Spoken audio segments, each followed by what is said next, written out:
Cordial saludo, mi nombre es Lizeth Fernanda Ochoa Ardila, soy estudiante del curso Farmacotecnia. A continuación voy a hacer el resumen de los conceptos del cuestionario y resolver un problema de la fase 2 de Farmacotecnia. ¿Qué es una preparación magistral y qué es una preparación oficinal? Una preparación magistral es un medicamento o preparación elaborado por un químico farmacéutico y debe cumplir con la prescripción de un paciente individual y deben distribuirse inmediatamente. Una preparación oficinal es un medicamento que está preparado de acuerdo con las normas y prácticas apropiadas de preparación y control de calidad establecidas para este propósito y bajo la dirección de un químico farmacéutico. ¿Qué es material de acondicionamiento y qué es material de utillaje? Material de acondicionamiento es cualquier material que es usado para envasar un producto a granel y así obtener un producto terminado. El material de utillaje es un conjunto de herramientas esenciales para la industria. Incluye tanto los materiales y equipos necesarios para la producción como los materiales de empaque para el producto terminado. En un esquema resuma los tipos de materiales que se utilizan para la elaboración de las preparaciones magistrales. Se pueden clasificar en función del material en el que están fabricados, ejemplo metal, vidrio, plástico o porcelana. También se pueden clasificar siguiendo otro criterio, entre aparatos y utensilios. ¿Cuáles son las preparaciones magistrales que según nuestra normatividad pueden ser elaborados por los regentes de farmacia y en qué establecimientos farmacéuticos pueden realizarlos? Las preparaciones magistrales que según nuestra normatividad pueden ser elaborados por los regentes de farmacia son preparaciones no estériles y tópicas, tales como polvos, ungüentos, lociones, cremas, geles y bálsamos.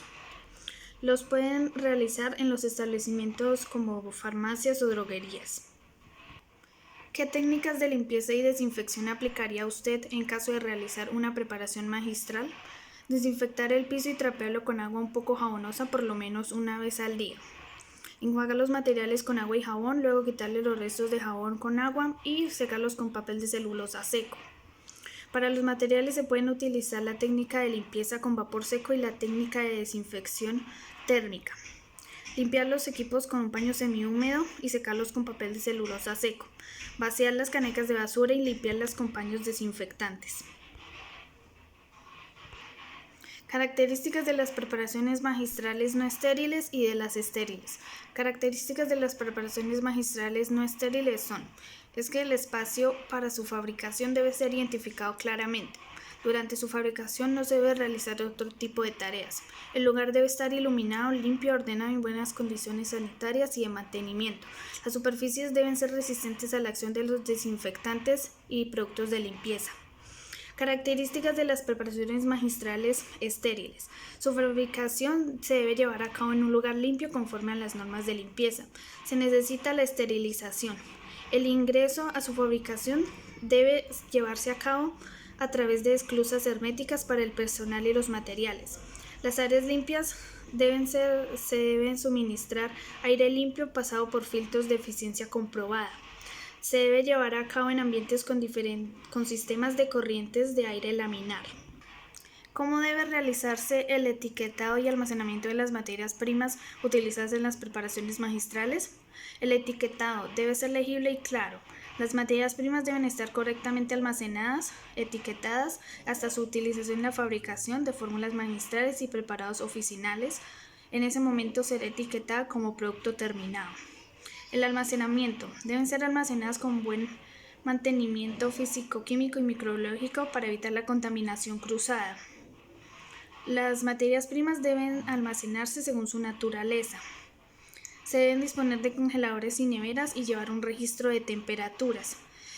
Los productos se deben mantener en estanterías lejos de la luz del sol, con buena ventilación, con una temperatura adecuada, libres de polvos, y se deben retirar los productos vencidos. También se debe evaluar el estado de las materias primas almacenadas. ¿Qué es materia prima y qué es un excipiente? La materia prima es una sustancia activa o inactiva que se usa para fabricar un medicamento. Excipiente es una sustancia que no tiene efectos por sí mismo, pero que sirve para favorecer la acción de los principios activos. Identifique los excipientes más utilizados en las preparaciones magistrales no estériles y cuáles son sus funciones principales. Los aglutinantes favorecen la unión de las partículas en formación. Absorbentes o absorbentes ayudan a encapsular sustancias líquidas o semilíquidas. Los agentes secuestrantes o quelantes forman complejos con los iones metálicos e impiden su acción catalizadora. Los antioxidantes frenan la degradación por oxidación de los productos. Los agentes de difusión facilitan la aplicación subcutánea de soluciones. Los anestésicos locales reducen el dolor en la zona de la inyección de una solución. Los antiadherentes o lubricantes previenen que los ingredientes se agrupen o se peguen. Favorece la formación de productos farmacéuticos. Los conservantes aumentan la vida media del fármaco. Los diluyentes aumentan el peso y volumen del preparado y lo hacen más manejable. Los disgregantes causan la ruptura de las formas farmacéuticas en el tracto digestivo para que se puedan liberar correctamente los principios activos. Los edulcorantes enmascaran sabores desagradables de los principios activos. Los emulsificantes facilitan la elaboración de emulsiones. Los humectantes o agentes tensioactivos estabilizan el contenido de agua de un material. Los isotonizantes se emplean en soluciones inyectables u oftalmológicas para lograr soluciones salinas iguales a las de la sangre. Los recubridores o coatings protegen los ingredientes de los comprimidos de los efectos externos. Los solventes son sustancias que disuelven otras sustancias en su interior. Los tampones o buffers permiten estabilizar el pH de las soluciones. Los viscosantes aumentan la viscosidad de los preparados. Revisión de conceptos de medición de volúmenes, masa, diluciones, densidad y concentración.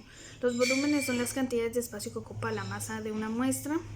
La masa es la medida de la cantidad de una muestra. Las diluciones son reducciones en concentración de una sustancia química de una disolución. La densidad es una cantidad escalar que se refiere a la cantidad de masa en un volumen dado en un sólido o un objeto. La concentración de una solución es la relación o proporción de la cantidad de soluto a la cantidad de solución. ¿Qué operaciones farmacéuticas básicas identificaron? Breve explicación. La evaporación elimina un disolvente de una disolución. La división de sólidos disminuye el tamaño de un sólido granular o pulverulento. La extracción de componentes separa un material complejo. La homogeneización de componentes, la mezcla de diferentes elementos se hace homogénea y se le da estructura uniforme. La tamización es que la mezcla granular o pulverulenta se separa en distintas fracciones. Las técnicas de desecación es un proceso en el que un líquido contenido en un sólido se separa parcialmente. La destilación es una operación en la que se separa el soluto de una disolución o de dos líquidos mezclados con diferentes puntos de ebullición. La pulverización es un proceso en el que se reduce el tamaño de las partículas en los sólidos pulverulentos. Liofilización es un proceso de desecación en el que el solvente es congelado primero y luego es eliminado por sublimación en un ambiente de vacío. La granulación es una operación en la que las partículas de polvo se separan para unirse a otras con el objetivo de formar estructuras mayores llamadas gránulos. La filtración es una operación en la que se da la separación de un sólido disperso en un fluido. La esterilización es un proceso en el que se destruyen los gérmenes patógenos. La esterilización total es casi imposible. Otras operaciones tecnofarmacéuticas es la sedimentación, que permite la separación de partículas según su tamaño.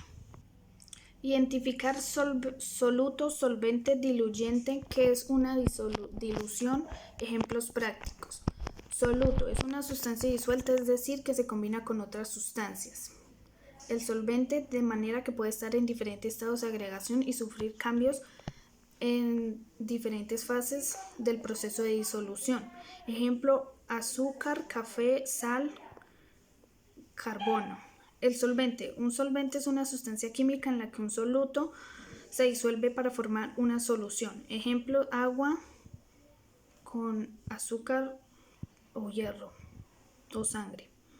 El diluyente es una sustancia que tiene la función de relleno pero no es farmacológicamente activa y se utiliza para obtener tabletas del tamaño deseado.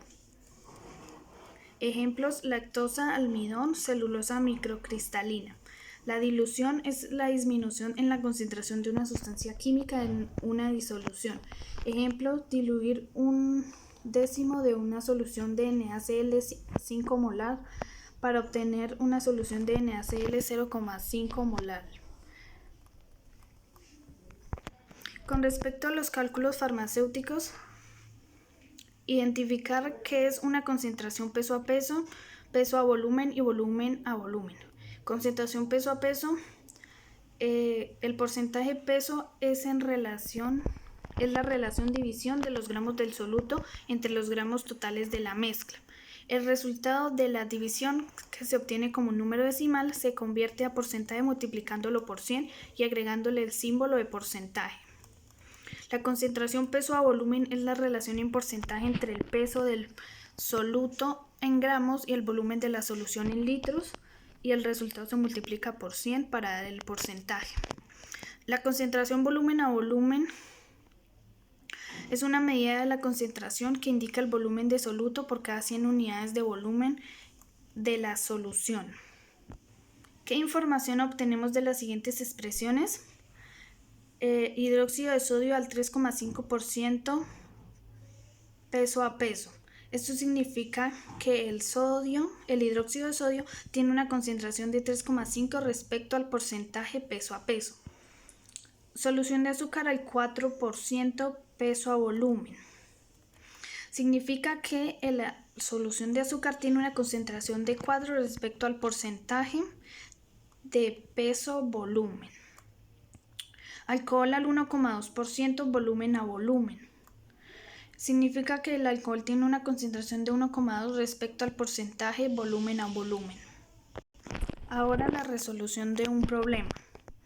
¿Cuál es la concentración peso a peso de una solución de cloruro de sodio preparada pesando 25 gramos de cloruro de sodio y pesando 200 mililitros de agua? La fórmula para hallar eso es: porcentaje peso a peso es igual la masa del soluto en gramos dividido en la masa de la solución en gramos, todo esto multiplicado por 100.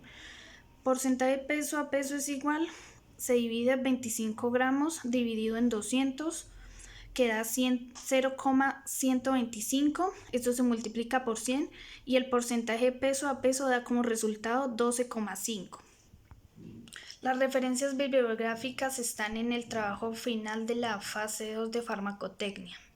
Muchas gracias por su atención.